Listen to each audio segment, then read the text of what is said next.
Friday, everyone. Hope you're having a great week and have great plans for the weekend. Well, I will jump right into it. So, last night, Trump gave a speech regarding some findings in regard to some vulnerabilities. I'll just keep it high level vulnerabilities into our election system, whether it's voter registration data being hacked by foreign adversaries, China being one of those, whether it is voter registration drives that are just making up fictitious registrants in Michigan, whether it is election machines being vulnerable to hacking. Didn't say it happened in the US, but did say it happened in Venezuela. Or there were people within the intelligence community that were keeping that information from the president, which sounds kind of treasonous, for political reasons. I'm going to start with this. I've watched the news so far this morning and just gone through just a quick glance of social media. And the theme from Democrats is twofold. One is, well, Russia was in there, and Russia said they wanted to sway the election for President Trump. Okay, so you're acknowledging that foreign adversaries are trying to influence our elections. But in your mind, you're like, Russia's trying to help Trump in this one random document out of all of the other documents that are out there. And it's absolutely fine. Like it's cool because it just proves the point that Russia. So there's that side of it. The other side, which I think when people look at surface level, they're like, yeah, we're going to come up with this messaging because it sounds really good. So the messaging is this, that there are kitchen table issues that Trump should be focused on, not the 2020 election. Well, that may be true, but the elections directly result in outcomes for the people within those regions.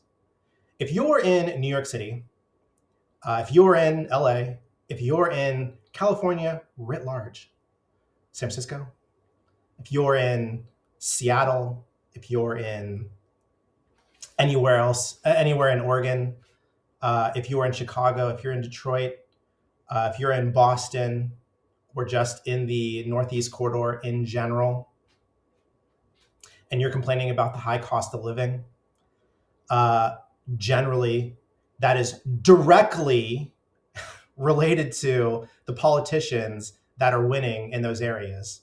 And in 99.9% of these areas, they're Democrat controlled. And in almost all of these areas, almost all of the election rules have been loosened so much that it just basically is legalizing the fraud that could take place. And everybody saw this in California. There is no logical reason as to why more votes came in after the election day for Nithya Raman than Karen Bass. If the idea is that Democrats vote by mail more than Republicans, sure, I'm willing to entertain that. I think that's a lie, and I think that's cover. But I'm willing to entertain that. But what I'm not willing to entertain is how distinctly Nithya Raman voters just magically all voted after Election Day in numbers significantly higher, 3 times higher than Karen Bass, to then outpace Karen Bass on mail-in voting, and obviously Spencer Pratt.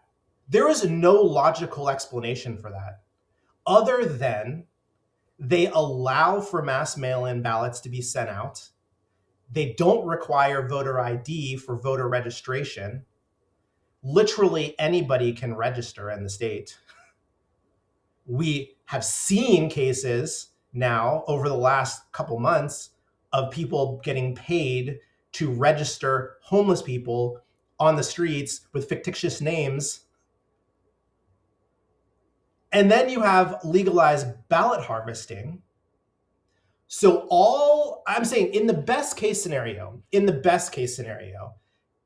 Nithya Raman voters just waited until they wanted and waited till after election day, and they all just miraculously decided to vote after election day with mail-in, exclusively by mail-in ballots. That's a very, it's a very light interpretation. The other interpretation is this: that Democrats knew who hadn't voted because they have access to that.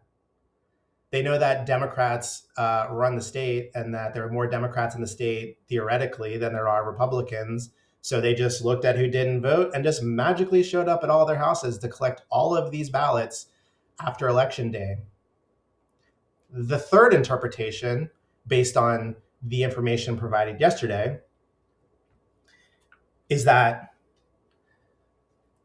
these ballots for people that are registering under fictitious names are all going to a very limited number of addresses. And these ballots are just sitting there. And all of these ballots are just waiting, essentially, to see who comes in second place, to see who they need to boost in third place to overtake the second place person, which is essentially what happened. And I'm not saying that that is exactly what happened. I'm just saying it's one of these three options. And based on the drop last night, it would seem that logic is leading to the last of those three options. And I'll just take a step back. The mass utilization of mass mail-in voting, not absentee voting, mass mail-in voting where ballots are just sent to every registered voter in the state, is a way to game the system. It games it in two very specific ways. One, it takes low propensity voters and turns them into voters. These are people that would not vote otherwise and literally don't care, and wouldn't vote probably except for one caveat, which is legalized ballot harvesting, which allows people, ballot harvesters, to go to these low propensity voters and collect their ballot. Hey, have you sent in your mail-in ballot? No, I haven't. I really wasn't planning on voting in this election. Well, you really should, and blah, blah, blah, blah. And then they make it super awkward, and the person votes, gives the ballot. They're like, yeah, okay, just take it.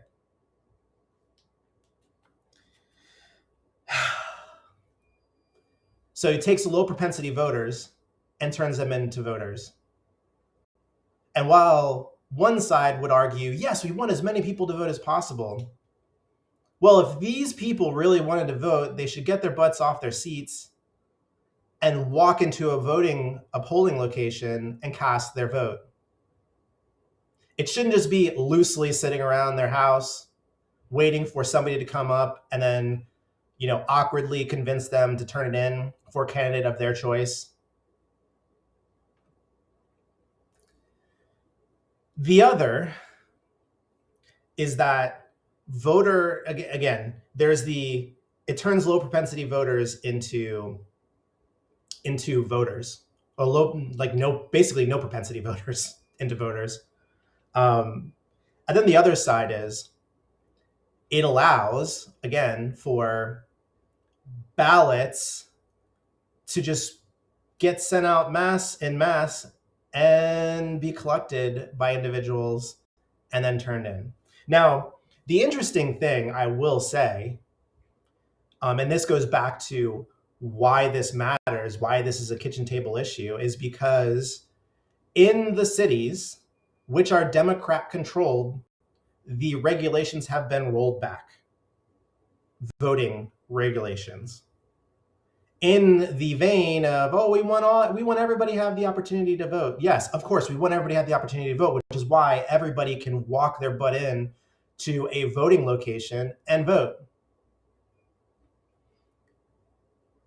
But instead, what they've done is they've watered down the rules. So this has been talked about in other places, but having lived in New York City and seeing it firsthand, is that there are hundreds, in some cases, thousands of people in apartment buildings. A lot of those people don't vote. But what happens is the state just sends out, this happened over COVID, just sends out mail-in ballots to every registered voter, whether you requested it or not. And in a lot of cases, people that were registered to vote don't live at the location that they were registered to vote at because they haven't updated their voter registration because they don't vote. They just got automatically signed up when they got their driver's license. And so what people do in apartment buildings is they look at the mail and they're like, this isn't mine. And they just place it right on the ground or right in front of the mailbox. Usually there's a ledge there. And so in a lot of these apartment buildings, there are just stacks of mass mail-in votes or ballots just sitting there. Now, one could go collect those ballots. One could also break into smaller apartment buildings like the one that I lived in, which was an old walk-up building, and just take the ballots. And the people in those buildings they don't really vote because nobody in New York City really votes anyways. And so the ballots just disappear. They never realize they even came in. They're not voting anyways, so they don't think anything of it. But interestingly enough, they go to check when they vote when they voted, and they'll find that they may have voted in some elections that they never actually voted in. The other is that it makes it very easy for somebody to walk into a building. Let's just say if you're going on, say, Fifth Avenue, north of 110th Street, where it's just project after project after project after project for blocks between Madison and Fifth Avenue. And you just send one person in to go to every single apartment in that building to incentivize people to vote, collect their ballots. Ballots they never asked for, by the way, just were sent to them. And just do that. And you were able to get thousands of people within just one or two buildings. It makes it very easy to electioneer in cities because of the denseness of the population. This is also why it's just interesting. Like you see an AOC election and barely anybody from her district is actually voting. They just need to find enough votes in order to get her over the edge or get any candidate over the edge. When she won her election against the incumbent, it didn't take that many votes. We're talking about, I think it was like less than 10% of the population in the actual voting district voted. So it didn't take much. Of course, there are these video or the pictures and the videos she put out of her just walking around. Yeah, sure. There were a bunch of other people that were walking around into buildings and then getting people to vote for AOC. Hey, that's a great get out the vote campaign. But I'll just stick to mail-in voting. And it's hard to argue at this point that mail-in voting is secure. When you pair no ID to register to vote, you also pair giving non-citizens driver's licenses at the DMV, the same place where you're automatically registered to vote. and you also implement mass mail-in voting, it is difficult to convince me or people otherwise that there isn't electioneering and or cheating going on within that state. And people will say, "Oh, but there aren't very many prosecutions for election fraud." Well, when you've watered down the rules so much that cheating in elections can be done legally, i.e., California, no voter ID, no ID to register, no ID to vote, mass mail-in, mail-in or mass mail ballots, ballot harvesting by literally anyone. I mean, there's no incentive to clean up that system. And if you're an elected official that wins under that system, you have no reason to change the system. This was also seen within the Michigan case, where there was a voter registration group that was raided and ultimately not charged under the Biden administration because they didn't want it to interfere with the election. And yet people will go out and say, "Oh, there's no examples of voter fraud. There's no examples of fraud in our elections." Well, there are examples of fraud all the time. But the window has been shifted to, well, there's no mass scale or widespread fraud. Again, if you're winning under that system, you have no incentive to prosecute, unless, of course, it is just completely over the top.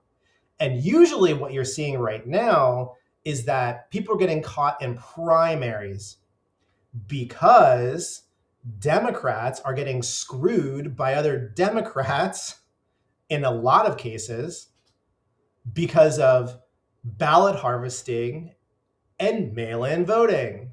This was shown in Connecticut. This was shown in other places where they had to actually redo the primary elections. Once it gets to the election and it's a Democrat versus a Republican, and the Democrat benefits from those, actually, you know what? I won't even say Democrat. The party that is currently in power benefits from those election regulations being so loose. They have zero care to actually go back and investigate. What, are they going to overturn their own election win by being the better person? No. Our politics is full of people that just want to win no matter what.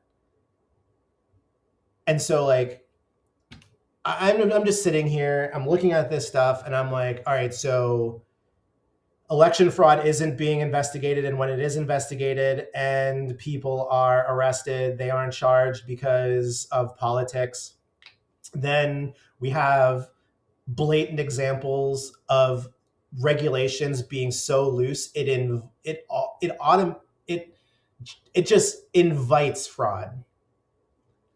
But legalized fraud, by the way, I'm not saying anything that people are doing in California is illegal outside of registering to people to vote, paying people to register to vote under fictitious names, which is definitely illegal. If you're in these places, again, I'm going to come back to why it matters. Specifically, let's say New York City, Chicago, Detroit, LA, San Francisco,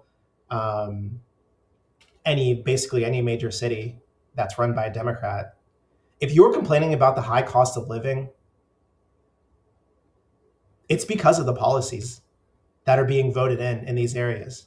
And it's possible, it is quite literally possible, that the people that are winning in these areas are winning because of electioneering from the party itself. And I'm not going to say that any one candidate is out there pulling the strings or whatever within their own region. I'm just saying there is a machine, potentially, a Democrat machine in these cities that is working towards making sure that Democrats win. That's all I'm going to say. And Democrats win, the policies they implement directly impact you. You can see this in New York. The mass exodus of billionaires and millionaires is draining the tax revenue from New York State and New York City. And this is directly correlated to the policies of Kathy Hochul and Zoran Mamdani. You might say, oh, yeah, rent stabilization is good. It is not. When you take a bunch of a supply off the market and say that the prices here are stabilized, and then you create a demand for those apartments and people aren't going to leave those apartments, then the supply is shifted to market rate apartments, which are in low supply and high demand. That drives up prices. The other thing is that landlords want to increase the prices because if they do happen to fall under some kind of rent regulation in the future, they want to make sure they're protected to cover the costs of actually maintaining that property, paying the taxes, maintenance, renovations if needed.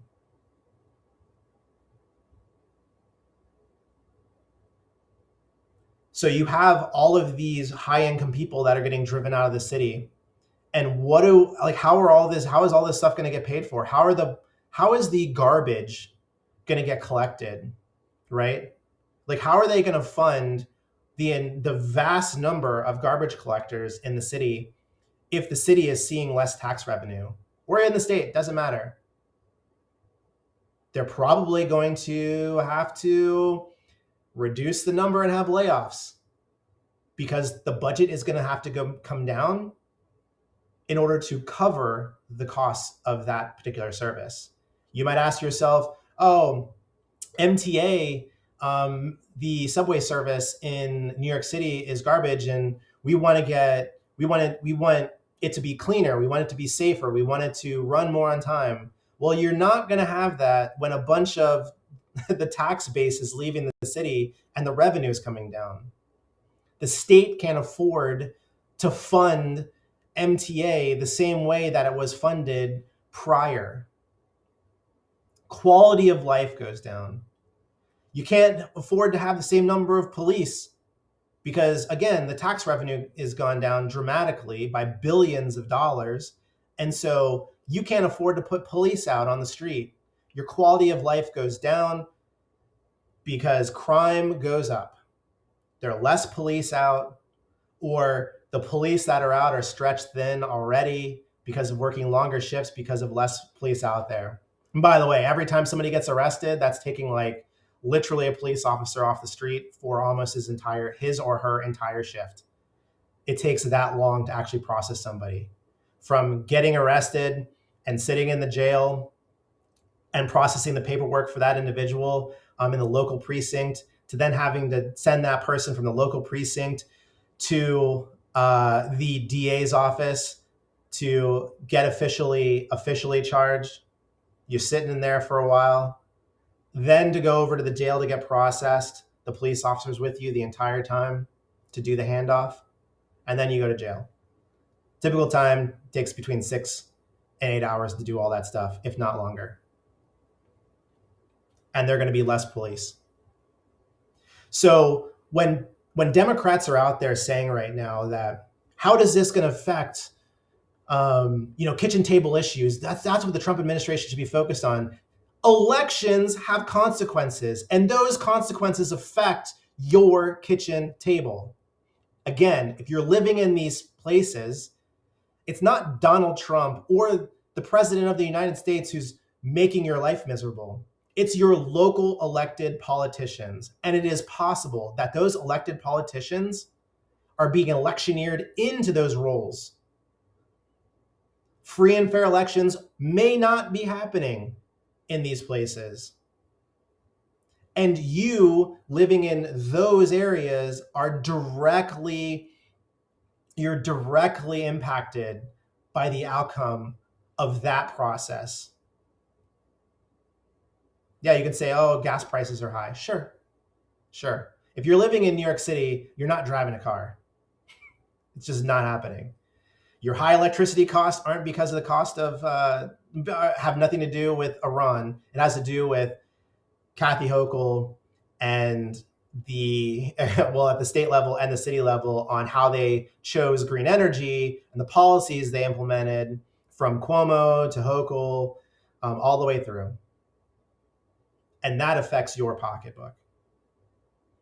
The high cost of food within New York City has to do with the skyrocketing lease costs within these areas, which is directly contributed to the reassessment of properties, which then leads to having to cover the cost of the lease from the new tenant, which means that the landlord needs to charge more because the property costs are going up.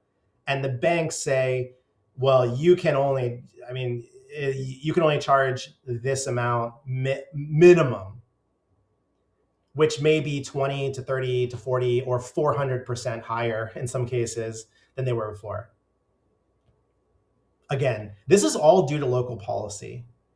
And so the entire conversation about electioneering, the lax election regulations in these areas directly correlates to the outcomes within these areas.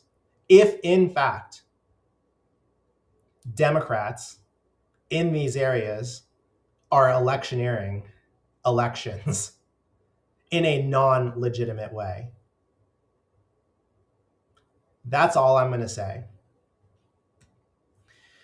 Let me know what you think in the comments section below. I'm a little heated on this one. I'm hot, I'm sweating, I'm fuming. I just watched Niall Stanich on The Hill Rising, and I cannot stand the angle from them. Like, his response just put me over the edge.